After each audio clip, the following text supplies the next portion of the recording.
was I? Chapter 13. Unfortunate Conclusions. With his mouth shut tight and his feet moving as fast as thoughts could make them, Milo ran all the way back to the car. There was great excitement when he arrived as Talk raced happily down the road to greet him. The humbug personally accepted all congratulations from the crowd. "Where is the sound?" someone hastily scribbled on the blackboard, and they all waited anxiously for the reply. Milo caught his breath, picked up the chalk, and explained simply, "It's on the tip of my tongue." Several people excitedly threw their hats into the air. Some shouted what would have been a loud hurrah, and the rest pushed the heavy cannon into place. They aimed it directly at the thickest part of the fortress wall and packed it full of gunpowder. Milo stood on tiptoe, leaned over into the cannon's mouth, and parted his lips.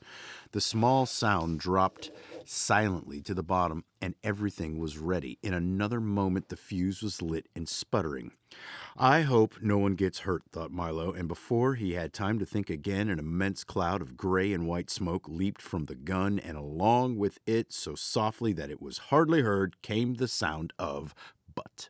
I flew toward the wall for several seconds in a high, lazy arc, and then struck ever so lightly just to the right of the big door. For an instant there was an ominous stillness, quieter and more silent than ever before, as if even the air was holding its breath. And then, almost immediately, there was a blasting, roaring, thundering smash, followed by a crushing, shattering, bursting crash, as every stone in the fortress came toppling to the ground, and the vaults burst open, spilling the sounds of history into the wind. Every sound that had ever been uttered or made, from way back to when there were none, to way up when there were too many, came hurtling out of the debris in a way that sounded as though everyone in the world was laughing, whistling, shouting, crying, singing, whispering, humming, screaming, coughing, and sneezing all at the same time. There were bits of old speeches floating about, as well as recited lessons, gunshots from old wars, babies' cries, auto horns, waterfalls, electric fans, galloping horses, and a great deal of everything else. For a while there was a total and deafening confusion, and then almost as quickly as they'd come, all the new sounds disappeared over the hill in search of their new freedom, and things were normal again. The people quickly went about their busy, talkative business, and as the smoke and dust cleared, only Milo, Talk, and the humbug noticed the soundkeeper sitting disconsolately on a pile of rubble. "I'm terribly sorry," said Milo sympathetically as the three of them went to console her, "but we had to do it," added Talk, sniffing around the ruins. "What a terrible mess," observed the humbug with his knack for saying exactly the wrong thing. The soundkeeper looked around with an expression of unrelieved sadness on her happy face. "It will take years to collect all those sounds again," she sobbed, "and even longer to put them back in proper order. But it's all my fault, for you can't improve sound by having only silence. The problem is to use each at the proper time." As she spoke, the familiar and unmistakable squinch-squanch of the dying, heavy-footed steps could be heard plodding over the hill, and when he finally appeared, he was dragging an incredibly large sack behind him. "Can anyone use these sounds?" he puffed, mopping his forehead. "They all came over the hill at once, and none of them are awful enough for me." The soundkeeper peered into the sack, and there were all the sounds which had burst from the vaults. "How nice of you to return them," she cried happily. "You and the doctor must come by for an evening of beautiful music when my fortress is repaired." The thought of it so horrified the Dine that he excused himself immediately and dashed off down the road in a great panic. "I hope I haven't offended him," she said with some concern. "He only likes unpleasant sounds," volunteered Talk. "Ah, yes," she sighed. "I keep forgetting that many people do. But I suppose they are necessary, for you never really know how pleasant one was unless you knew how unpleasant it wasn't." She paused for a moment, then continued. "If only Rhyme and Reason were here, I'm sure things would improve." "That's why we're going to rescue them," said Milo proudly. "What a long, hard journey that'll be. You'll need some nourishment," she cried, handing Milo a small brown package neatly wrapped and tied with string. "Now remember, They're not for eating, but for listening, because you'll often be hungry for sounds as well as food. Here are street noises at night, train whistles a long way off, dry leaves burning, busy department stores crunching toast, creaking bed springs, and, of course, all kinds of laughter.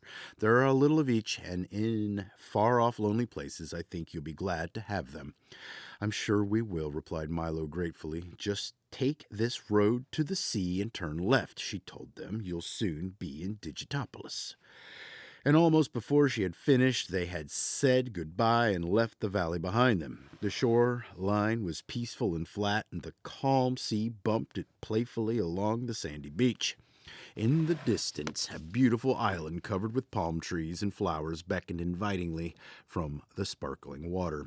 Nothing can possibly go wrong now, cried the humbug happily. As soon as he'd said it, he leaped from the car as if struck by a pin and sailed all the way to the little island.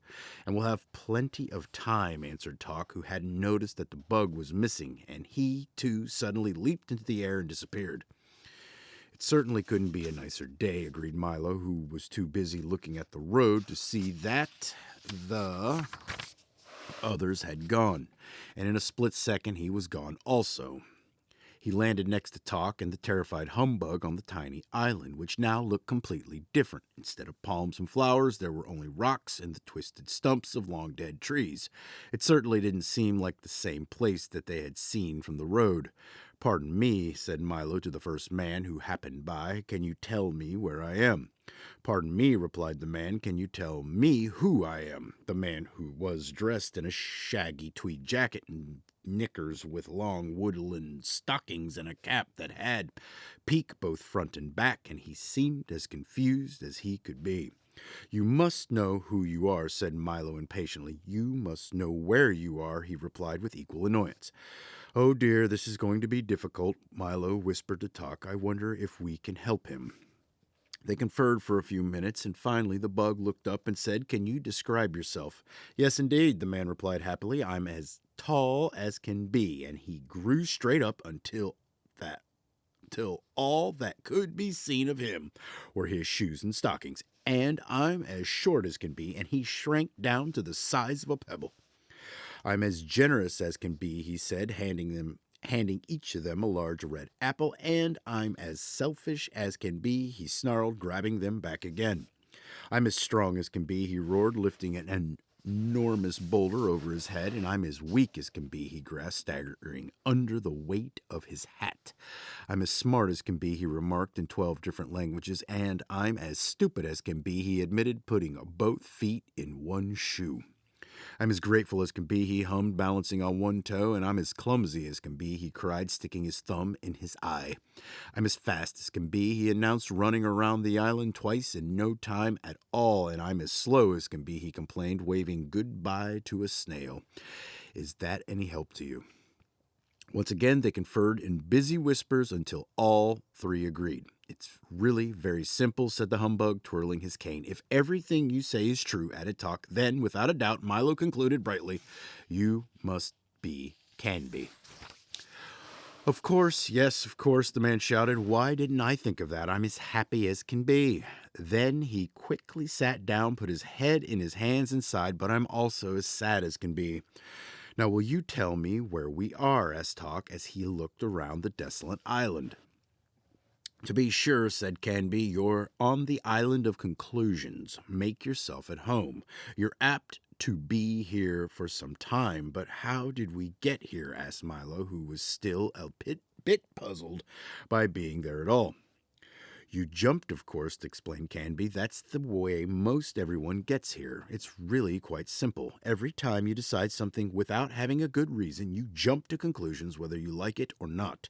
It's such an easy trip to make that I've been here hundreds of times. But this is such an unpleasant-looking place, Milo remarked. Yes, that's true, admitted Canby. It does look much better from a distance. As he spoke, at least 8 or 9 people sailed onto the island from every direction possible. Well, I'm going to jump right back, announced the humbug, who took 2 or 3 practice bends, leaped as far as he could, and landed in a leap 2 feet away. That won't do at all, scolded Canby, helping him to his feet. You can never jump away from conclusions. Getting back is not so easy. That's why we're so terribly crowded here. That was certainly the truth, for all along the black shore and clustered on the rocks for as far as anyone could see were enormous crowds of people, all sadly looking out to sea. "Isn't there even a boat?" asked Milo, anxious to get on with his trip. "Oh, no," replied Canby, shaking his head. "The only way back is to swim, and that's a very long and a very hard way. I don't like to get wet," moaned the unhappy bug, and he shuddered at the thought. "Neither do they," said Canby sadly. "That's what keeps them here, but I wouldn't worry too much about it, for you can swim all day in the sea of knowledge and still come out completely dry. Most people do, but you must excuse me now. I have to greet the new arrivals. As you know, I'm as friendly as can be." Over the humbug's strenuous objections, Milo and Talk decided to swim, and protesting loudly, the bug was dragged along with them towards the sea. Canby hurried off to answer more questions, and the last thing he was heard to say was, "Pardon me, can you tell me who I am?" They swam and swam and swam for what seemed like hours, and only Talk's firm encouragement kept Milo struggling through the icy water.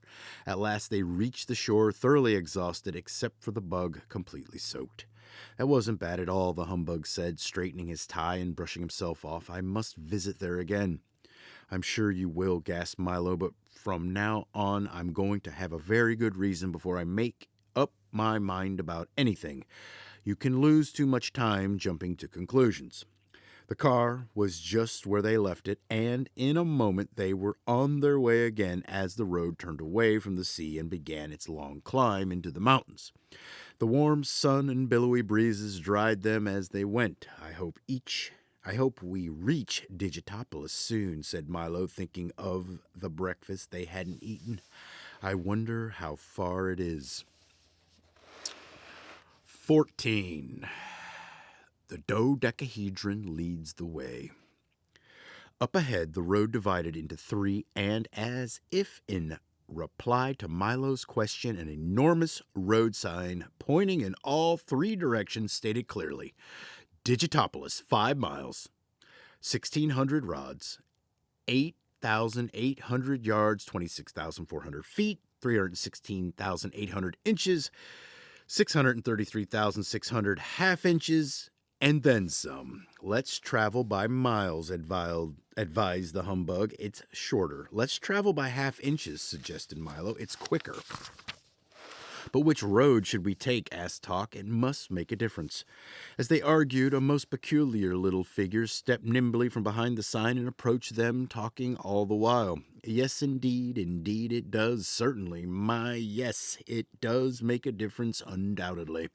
He was constructed, for that's really the only way to describe him, of a large assortment of lines and angles connected together into one solid, many-sided shape, somewhat like a cube that's had all its corners cut off and then had all its corners cut off again. Each of the edges was neatly labeled with a smaller letter, and each of the angles with a large one. He wore a handsome beret on top, and peering intently from one of his several surfaces was a very serious face. Perhaps if you look at the picture, you'll know what I mean. When he reached the car, the figure doffed his cap and recited in a loud, clear voice, "My angles are many, my sides are not few. I'm the dodecahedron. Who are you?" "What's a dodecahedron?" inquired Milo, who was barely able to pronounce the strange word. "See for yourself," he said, turning around slowly. "A dodecahedron is a mathematical shape with 12 faces." Just as he said it, 11 other faces appeared, one on each surface, and each one wore a different expression. "I usually use one at a time," he confided, as all but the smiling one disappeared again. "It saves wear and tear." "What are you called, Milo?" said Milo. That is an odd name, he said, changing his smiling face for a frowning one, and you only have one face. Is that bad? Asked Milo, making sure it was still there. You'll soon wear it out using it for everything, replied the dodecahedron. Now I have one for smiling, one for laughing, one for crying, one for frowning, one for thinking, one for pouting, and 6 more besides. Is everyone with one face called Milo? Oh no, Milo replied. Some are called Henry or George or Robert or John or lots of other things. How terribly confusing, he cried. Everything here is called exactly what it is. The triangles are called triangles, the circles are called circles, and even the same numbers have the same name. Why, can you imagine what would happen if we named all the twos Henry or George or Robert or John or lots of other things? You'd have to say Robert plus John equals 4, and if the 4's name were Albert, things would be hopeless. I never thought of it that way, Milo admitted. Then I suggest you begin at once admonishing the dodecahedron from his admonishing face, for here in Digitopolis, everything is quite precise. Perhaps you can help us decide which road to take, said Milo. By all means, he replied happily. There's nothing to it. If a small car carrying 3 people at 30 miles an hour for 10 minutes along a road 5 miles long at 11:35 in the morning starts at the same time as 3 people who have been traveling in a little automobile at 20 miles an hour for 15 minutes on another road exactly twice as long as 1/2 the distance of the other, while a dog, a bug, and a boy travel in an equal distance in the same time or the same distance and an equal time along a third road in mid-October, then which one arrives first? Which is the best way to go? 17, shouted the humbug, scribbling ferociously on a piece of paper. Well, I'm not sure, but Milo stammered after several minutes of frantic figuring. You'll have to do better than that, scolded the dodecahedron, or you'll never know how far you've gone or whether or not you've ever gotten there. I'm not very good at problems, admitted Milo. What a shame, sighed the dodecahedron. They're so very useful. Why did you know that if a beaver 2 feet long with a tail 1.5 feet long can build a dam 12 feet high and 6 feet wide in 2 days, all you would need to build Boulder Dam is a beaver 68 feet long with a 51-foot tail? Where would you find a beaver that big? Grumbled the humbug as his pencil point snapped. I'm sure I don't know, he replied, but if you did, you'd certainly know what to do with him. That's absurd, objected Milo, whose head was spinning from all the numbers and questions. That may be true, he acknowledged, but it's completely accurate, and as long as the answer is right, who cares if the question is wrong? If you want sense, you'll have to make it yourself. All 3 roads arrive at the same place at the same time, interrupted Talk, who had patiently been doing the first problem. Correct, shouted the dodecahedron, and I'll take you there myself. Now, you can see how important problems are. If you hadn't done this one properly, you might have gone the wrong way. I can't see where I made my mistake, said the humbug, frantically rechecking his figures. But if all the roads arrive at the same place at the same time, then aren't they all the right way? Asked Milo. Certainly not, he shouted, glaring from his most upset face. They're all the wrong way. Just because you have a choice, it doesn't mean that any of them has to be right. He walked to the sign and quickly spun it around 3 times. As he did, the 3 roads vanished and a new one suddenly appeared, heading in the direction that the sign now pointed. Is every road 5 miles from Digitopolis? Asked Milo. I'm afraid it has to be, the dodecahedron replied, leaping onto the back of the car. It's the only sign we've got. The new road was quite bumpy and full of stones, and each time they hit one, the dodecahedron bounced into the air and landed on one of his faces with a sulk or a smile or a laugh or a frown, depending upon which one it was. Well, we'll soon be there, he announced happily after one of his short flights. Welcome to the land of numbers. It doesn't look very inviting, the bug remarked, for as they climbed higher and higher, not a tree or a blade of grass could be seen anywhere. Only the rocks remained. Is this the place where numbers are made? Asked Milo as the car lurched again, and this time the dodecahedron sailed off down the mountainside. head over heels and grunt over grimace until he landed sad side up at what looked like the entrance to a cave. "They're not made," he replied, as if nothing had happened. "You have to dig for them. Don't you know anything at all about numbers?" "Well, I don't think they're very important," snapped Milo, too embarrassed to admit the truth. "Not important," roared the dodecahedron, turning red with fury. "Could you have tea for two without the two, or three blind mice without the three? Where would there be four corners of the earth if there weren't a four? And how would you sail the seven seas without a seven?" "All I meant was," began Milo, but the dodecahedron, overcome with emotion and shouting furiously, carried right on. "If you had high hopes, how would you know how high they were? And did you know that narrow escapes come in all different widths? Would you travel the whole wide world without ever knowing how wide it was? And how could you do anything at long last," he concluded, waving his arms over his head, "without knowing how long the last was? Why, numbers are the most beautiful and valuable thing in the world. Just follow me and I'll show you." He turned on his heel and stalked off into the cave. Come along," he shouted from the dark hole. "I can't wait for you all day." And in a moment they followed him into the mountain. It took several minutes for their eyes to become accustomed to the dim light, and during that time, strange scratching, scraping, tapping, scuffling noises could be heard all around them.